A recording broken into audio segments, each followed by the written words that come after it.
ہوا، اس بچے کو ہٹاتے ہیں، تلوار بلند کرتے ہیں، اس کے سینے پہ رکھ کے اس کی کمر سے پار نکال دیتے ہیں۔ رسول اللہ صلی اللہ علیہ وسلم کو پتہ چلتا ہے، آپ فرماتے ہیں تم نے بنت مروان کو قتل کیا۔ یہ صحابی ڈر گئے کہ میں نے تو اللہ کے رسول سے اجازت نہیں لی تھی، کہیں آپ میرے اس عمل سے ناراض تو نہیں ہوئے؟ تو کہنے لگے ہاں اللہ کے نبی صلی اللہ علیہ وسلم یہ آپ کی توہین کرتی تھی اور آپ کا محب آپ کے گستاخ کو برداشت نہیں کیا کرتا، میں نے اس کو قتل کیا۔ رسول علیہ السلام نے فرمایا اے میرے صحابہ کی جماعت، اگر تم میں سے کوئی دیکھنا چاہے ایسے آدمی کو جس نے اللہ اور اس کے رسول کی غیبی مدد کی، عمیر بن عدی کو دیکھ لو، یہ رسول کی غیبی مدد کرنے والا ہے، اس نے حق ادا کیا ہے اپنے ایمان کا، اس نے حق ادا کیا ہے اپنی محبت کا۔ ایک عورت آقا علیہ السلام کو گالیاں دیا کرتی تھی۔ آج کے ڈنمارک کے اخباروں میں جو بکواس چھپی ہے وہ تازی بات نہیں، یہ یہود و نصارہ کی آباء و اجداد کے کرتوت ہیں۔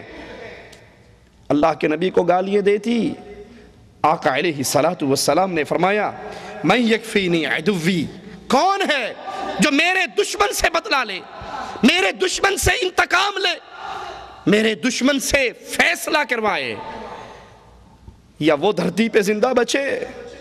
میری گستاخی کرنے والا؟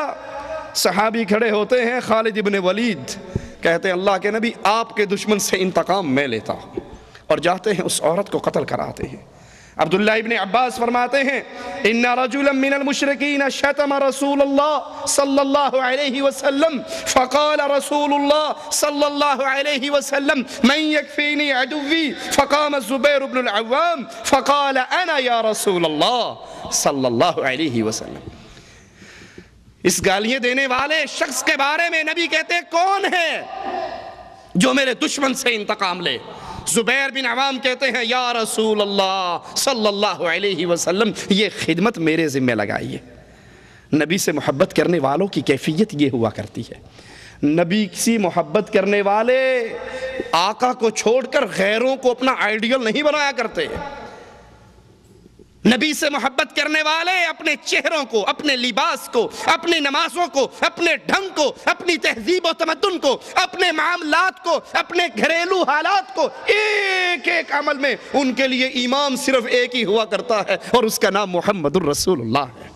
ہر مسئلے میں، زندگی کے ہر معاملے میں، شادی کرنی ہے محمد کی شادی کو دیکھو، نکاح کرنا ہے محمدی نکاح کو دیکھو، کوئی مر گیا ہے تو دیکھو آقا کی بیوی فوت ہوئی تھی، کوئی پیدا ہوا ہے تو دیکھو ابراہیم پیدا ہوئے تھے، تجارت کرنی ہے تو دیکھو خدیجہ کا غلام، خدیجہ کا تاجر خدیجہ کے غلاموں کے ساتھ تجارت کرنے کے لیے نکل رہا ہے۔ حضرت خدیجہ کا مال لے کر اللہ کے نبی تجارت کے لیے گئے، خدیجہ کے غلام بھی ہے، محمد کریم بھی ہے، تاجر ہو تو اس کو دیکھ لو، امام ہو تو مسجد نبوی کے امام کو دیکھ لو، مدرس ہو، تعلیم دینے والے ہو، اس کو یتیم کو دیکھو، شوہر ہو عائشہ کے شوہر کو دیکھو، باپ ہو فاطمہ کے بابا کو دیکھو۔ زندگی کا کون سا موقع ہے جس میں آقا ہمارے لیے نور کا مینارہ بن کر نہ کھڑے ہو؟ محب رسول ہر حال میں نبی علیہ السلام کی زندگی کو دیکھتا ہے، ان کے حالات کو دیکھتا ہے، ان کے واقعات کو دیکھتا ہے۔ حضرت زبیر کھڑے ہوئے، کہا اللہ کے نبی آپ کے دشمن سے بدلہ میں لوں گا، اس کو قتل کر ڈالا۔ آقا علیہ السلام نے مقتول کا سارا مال حضرت زبیر کو دے دیا، اس کے سارا مال حضرت زبیر رضی اللہ عنہ وارضاہ کے حوالے کر دیا۔ کعب بن اشرف آقا علیہ السلام کا دشمن، نبی کے خلاف دشمنی کی آگ کو بھڑکانے والا،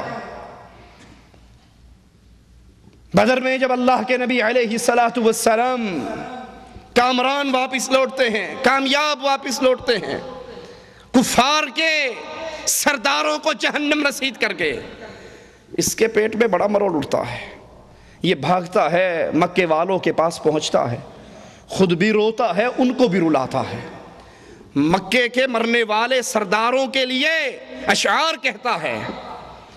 مکے کے سردار عقل مند تھے، جانتے تھے محمد علیہ السلام بھی آسمان سے آئے ہوئے نبی ہیں، اور یہ یہودی بھی آسمانی دین کو مانتے ہیں، ان کے دین کے اندر بھی بت پرستی حرام ہے۔ اپنا تزکیہ لینے کے لیے کہتے ہیں کعب بن اشرف ذرا یہ بتاؤ ہم زیادہ حق پر ہیں یا محمد زیادہ حق پر ہے صلی اللہ علیہ وسلم۔ اب یہودی جانتے تھے کہ اللہ کے نبی کا دین سچا، کتاب سچی، شریعت سچی، لیکن غیظ و غضب میں، نفرت میں، عداوت میں، حسد میں آ کر کہتا ہے کہ تمہارا دین بت پرستی والا محمد علیہ السلام کے دین سے زیادہ بہتر ہے۔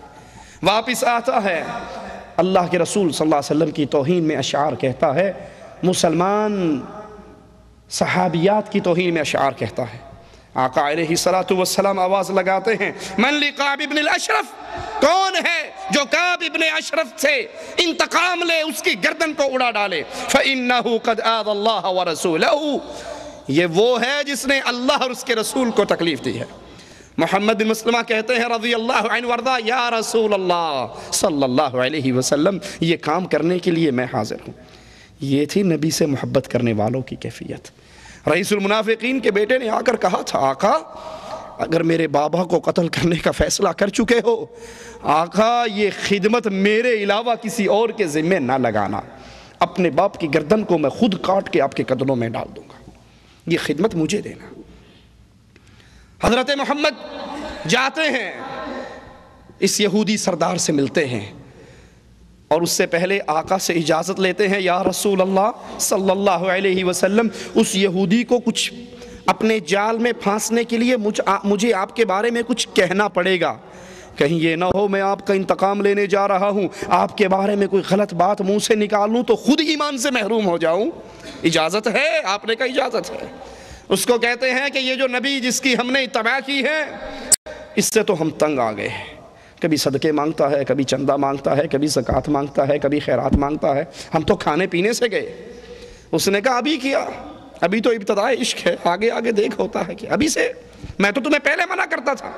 کہنے لگے اب چونکہ اس کا کلمہ پڑا ہے، اس کے پیچھے چلے ہیں، اس کو چھوڑ بھی نہیں سکتے، اس کا انجام دیکھنا چاہتے ہیں تو ہمیں کچھ غلہ دے دے، ہم بڑے غربت کے اندر دن گزار رہے ہیں۔ کہا اچھا اپنی عورتوں کو میرے پاس گروی رکھ جاؤ اور غلہ لے جاؤ۔ کہا تو عرب کا بڑا حسین ہے، نوجوان ہے، مالدار ہے، اپنی بیویوں کو تیرے پاس چھوڑیں گے تو فتنے میں مبتلا کریں گے، یہ نہیں ہو سکتا۔ کہا اپنی اولاد کو چھوڑ جاؤ۔ کہا ہم تو مر جائیں گے، اولاد بڑی ہوگی، لوگ ان کو تانے دیا کریں گے تمہارے باپ نے تھوڑی سی غلے کے لیے تمہیں گروی رکھ دیا تھا۔ کہا پھر کیا چاہتے ہو؟ کہا اپنا اسلحہ تمہارے پاس ہم گروی رکھ دیتے ہیں۔ معاملہ طے ہو جاتا ہے، یہ اگلی ملاقات پہ پھر آتے ہیں۔ ابو نائلہ اس یہودی کے روائی بھائی وہ بھی ساتھ ہیں، رات کو پہنچتے ہیں، پلاننگ پہلے سے طے کر چکے ہیں، اور قلعے کے پاس آ کے آواز لگاتے ہیں کعب بن اشرف، عرب کی عورتوں کی ذہانت کا بھی کیا کہنا۔ وہ عرب کی عورت اس یہودی کی بیوی کہتی ہے اس آواز کے پیچھے نہ جاؤ، مجھے اس آواز میں سے خون ٹپکتا ہوا محسوس ہو رہا ہے۔ آواز سن کے کہتی ہے یہ خونی آواز ہے، اس کے پیچھے نہ جاؤ۔ کہا یہ تو میرا روائی بھائی ہے جو بلا رہا ہے، دوسرا محمد بن مسلمہ ہے جو مجھے بلا رہا ہے، اس پر میں ضرور جاؤں گا۔ باہر نکلتا ہے خوشبوؤں میں نہایا ہوا۔ حضرت محمد بن مسلمہ کہتے ہیں تیرے سر سے بڑی پیاری خوشبو آ رہی ہے۔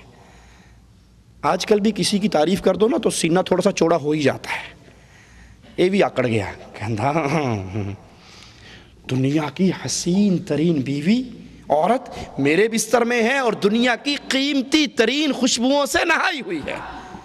کہا ہم تو غریب آدمی ہیں، ہمیں بھی خوشبو سونگھا دے۔ تو اپنا سر تکبر سے نیچے کرتا ہے کہ سونگو، دیکھو میری خوشبو کتنی پیاری ہے۔ وہ ایک دفعہ سونگتے ہیں، کہتے ہیں ذرا میرے ساتھی بیچارے مسکین غریب ہیں، ان کو بھی سونگنے دے۔ کہا یہ بھی سونگ لیں، سونگ کے چھوڑ دیتے ہیں، پھر تھوڑا سا آگے چلتے ہیں، پھر کہتے ہیں بڑا ہی لطف آیا تھا تیری اس خوشبو سے، ایک دفعہ اور ہو جائے۔ وہ دوبارہ پھر سر تکبر سے، سینہ تو اس کا چوڑا ہو ہی چکا، اپنی تعریف سن کے فخر میں تو وہ آ ہی گیا، کہتا ہے ایک مرتبہ اور ہو جائے۔ وہ اپنا سر پھر جھکاتا ہے، کچھ فاصلے پہ جا کے تیسری مرتبہ پھر کہتے ہیں کہ ایک مرتبہ پھر ہمیں دے دے، اس خوشبو سے ہم بھی مزے لے لیں۔ یہ سر جھکاتا ہے محمد